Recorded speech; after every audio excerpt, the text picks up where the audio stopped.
berbicara dan salam sejahtera kepada para penonton yang sudi menonton podcast saya pada hari ini. Nama saya Syafiqah binti Muhammad Nafi dari SMK Seri Payung dan tema kita pada hari ini adalah Permata Sukan Sekolah. Di sebelah kiri saya kita ada Aisyah dan juga Amir yang mewakili MSSP Negeri Terengganu ke peringkat kebangsaan MSSM. Okay.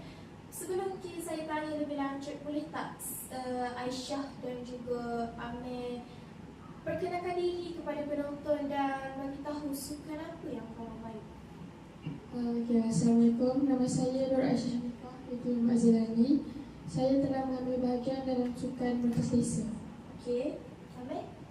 Saya pula Muhammad Ahmad Rosdi. Saya bermain sukan bola tapak. Okey, kita dah tahu perkenalan apa semua. Saya nak tanya korang berdua, bermula dengan Aisyah dulu lah. Start bila Aisyah minat dalam sukan merentas desa ni? Saya start minat Mertas Desa ni dari sekolah rendah lagi, dari darjah 3. Okey, dari darjah 3 tu dah start lari lah. Okey, kalau macam Ahmad, start bila minat bola tapak? Saya pula start 2 tahun lepas masa tingkatan 3. Tingkatan 3, okey. Yang ni darjah 3, yang ni tingkatan 3. 3 belakang. Okey, boleh tak saya nak tanya, apakah keputusan yang terbaik yang pernah Aisyah dan Amir dapat? Keputusan terbaik yang saya pernah buat iaitu saya telah mewakili Negeri Terengganu pada tahun ini di Labuan. Tapi tiada rezeki untuk saya dapat pencapaian. Okey, tak apa, memang ada rezeki di lain waktu. Okey, macam mana pula? Saya pula dapat nombor 5 baru ni kat masa MSSM kat Putrajaya. Okey, Putrajaya. Jauh-jauh ya diorang pergi. Okey, kita dah tahu kita dah berjaya ke sana ke sini. Macam mana pula rutin harian korang berdua setiap minggu? Rutin harian saya, setiap hari lepas balik sekolah, waktu petang saya akan training dengan coach lah. Tak pernah orang kata lepas balik sekolah patut training? Tak penat ke? Penat tu memang penat, tapi kalau kita dah minat suatu benda tu, kita pun kena buat yang terbaik kan. Ya.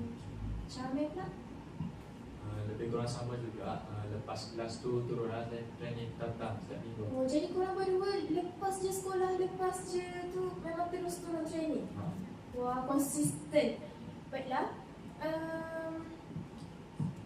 Untuk last, boleh tak orang kata bagi pesanan dekat orang di luar sana ataupun sebanyak orang lah kan yang minat dalam bidang sukan?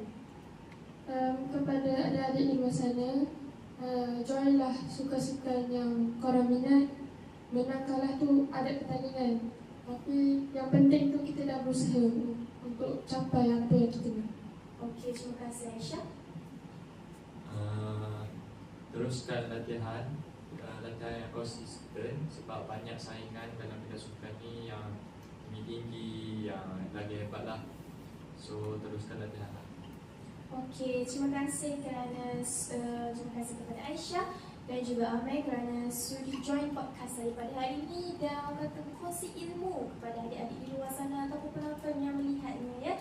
Okey, kepada penonton di luar sana, contohilah orang kata minatlah dalam bidang sukan ni dan orang kata jadikan Amir dan Aisyah ni satu motivasi untuk minat dalam bidang sukan ni. Okey, untuk last sebelum saya outro, boleh kita buat gaya macam ni? Boleh ya? Okey, dan jumpa lagi dalam waktu. Assalamualaikum warahmatullahi wabarakatuh. Bye-bye.